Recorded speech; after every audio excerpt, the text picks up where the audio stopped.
To the first half of this game, the stunned disbelief of Nick Nurse. That's going to be a meme. As he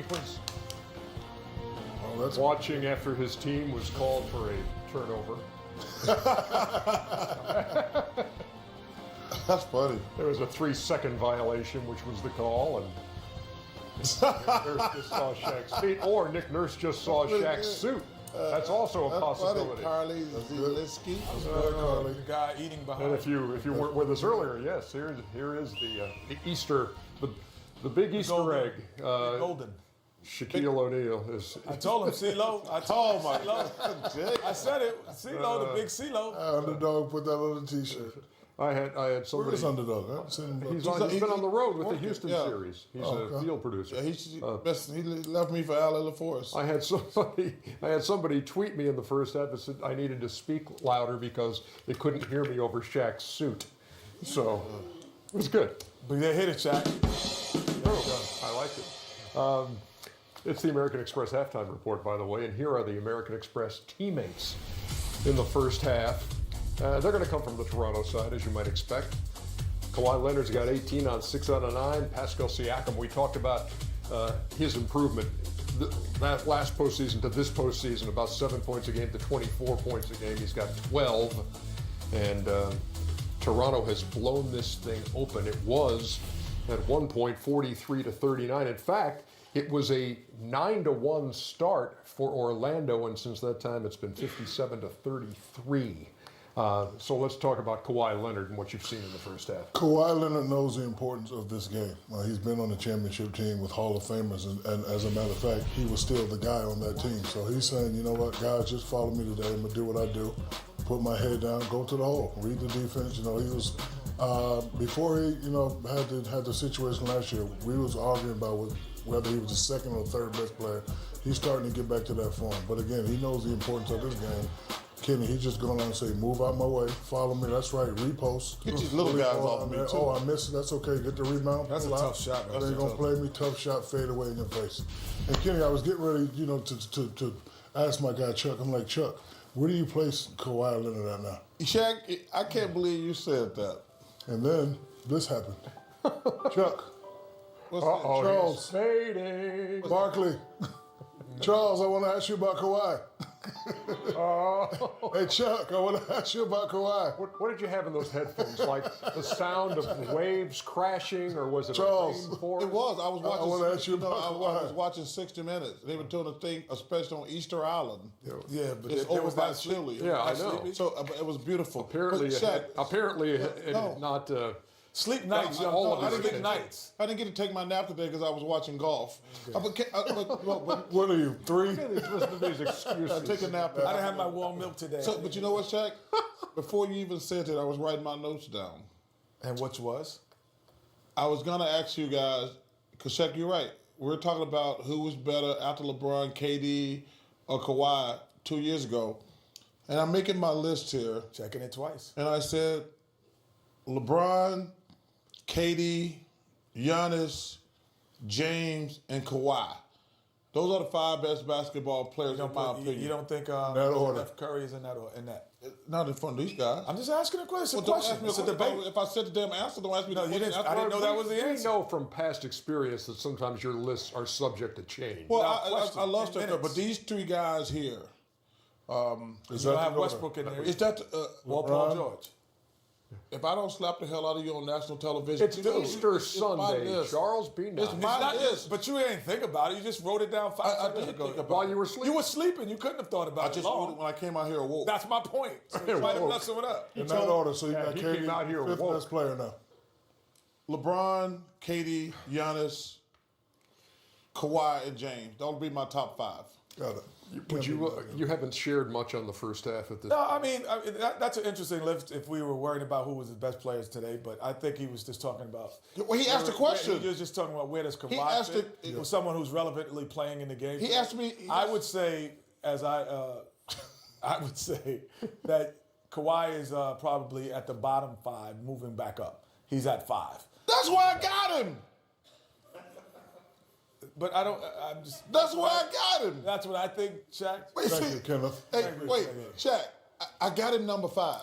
And you're going to I argue said, with me, but moving you're going to back up. argue with me for 2. I didn't argue with you. I didn't ask you, did you leave off anyone else? Would Steph make your list? Steph would pop. Yeah, he would make my definitely. list. Over who?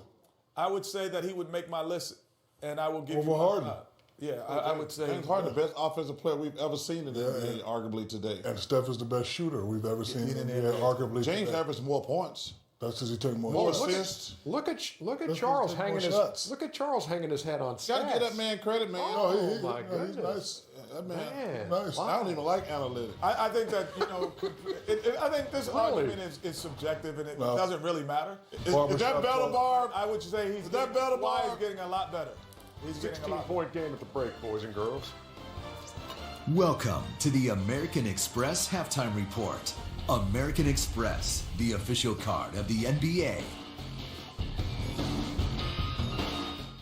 The solid assassin. A dominant defensive player. He just goes to work. Hard hat on with the steel toe boots. I'm in his hands. 11.25 inches wide. These mitts are absolutely the biggest things you've ever seen. Kawhi for the win.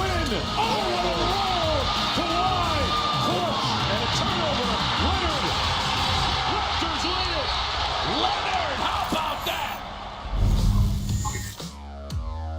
You look at the numbers, and the guy who most likely is going to end up winning, and there are a lot of choices, the most improved player this year in the NBA, Pascal Siakam, he has arrived. He was the closer in game number 3, but look, Kawhi's been that all season. They've got a number of different options. So what kind of options does Orlando have to break back into this series and get things even?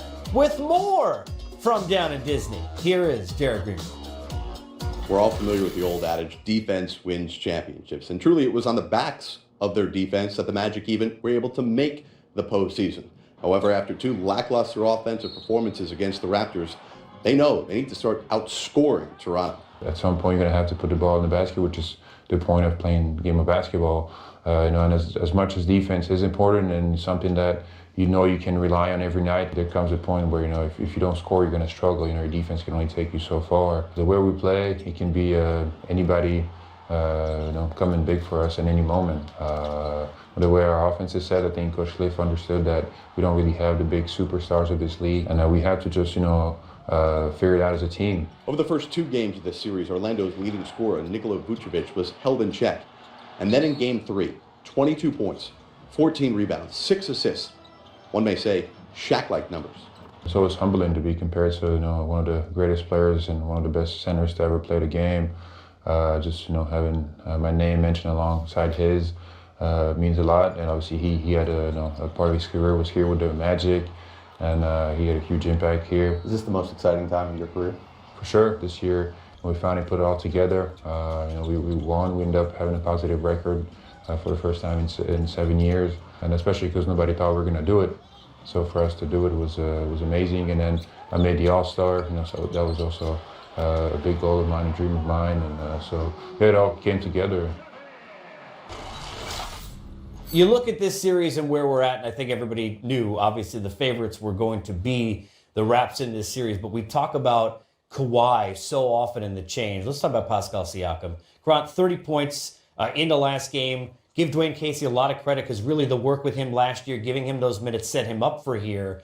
But has he arrived to be, forget about just most improved, but now a guy who we could see become an all-star caliber player?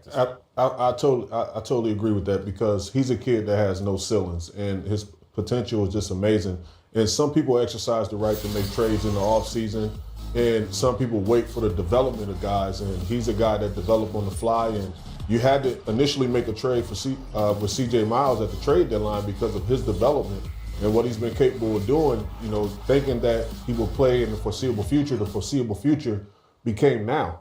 And he's playing at an amazing clip, and he's just playing amazingly well. So when Kawhi Leonard doesn't have those type of games, he's able to step up in a major way. Smitty, how does it change them moving forward? Not to put them past Orlando yet, but they're looking for, you didn't go get Kawhi, Messiah, in this spot for 1 year without the big goal. To have Siakam now raise to that number 2 scorer level, how does that help their goal and getting there the next few I think it's been great because, on paper it should be Kyle Lowry. In some games we all know Kyle Lowry doesn't bring it. But what I love about Pascal Siakam, he hasn't forgot about the defensive end. He's averaging 10 rebounds, also scoring 24 points. But I'm impressed because he's handling the basketball more for me He only has 1 turnover in this series, and that's the one thing I've always saw him as a slasher. But now he's getting post up, they're isolating him, and he's not turning it over. He's not taking bad shots. So he's starting to come on as that second go-to guy for me on the offensive end, and we know what he does defensively. Coach, as you watch Orlando, you sit there from the outside. What if you're Steve Clifford, are you telling your guys that you like despite where you sit now in this series that tells you, hey, look, we can get things back even? Well, I think when you look at their defense, it starts there. But in Game 3, Vucevic got going, and then they started making threes. And just like we're talking about Siakam, I think the same thing can be said of Isaac. Yeah. Similar player, and Siakam got onto the floor with his defense at the beginning of his career, and he's grown each year. And he's shooting the corner three, he's putting it on the floor, and I love the way he plays in the post. He works on angles, 45-degree angles. He'll take you to the middle of the floor, spin back, both blocks. And I think you're starting to see Isaac defensively. He's a huge factor for Orlando. Orlando is playing great basketball. They have been playing great basketball since the All-Star break. They got to hit threes. Got to hit some threes. Fournier, 1 of 8 in the last game for 3. They got to hit some threes as well. Indiana's going to need some things to go right. You wonder whether or not they'll be thinking all offseason about Game 2, where their own unforced errors, if you will, kept them from being even coming home. Now they try and just even keep going with a win. We got more coming up on Game Time.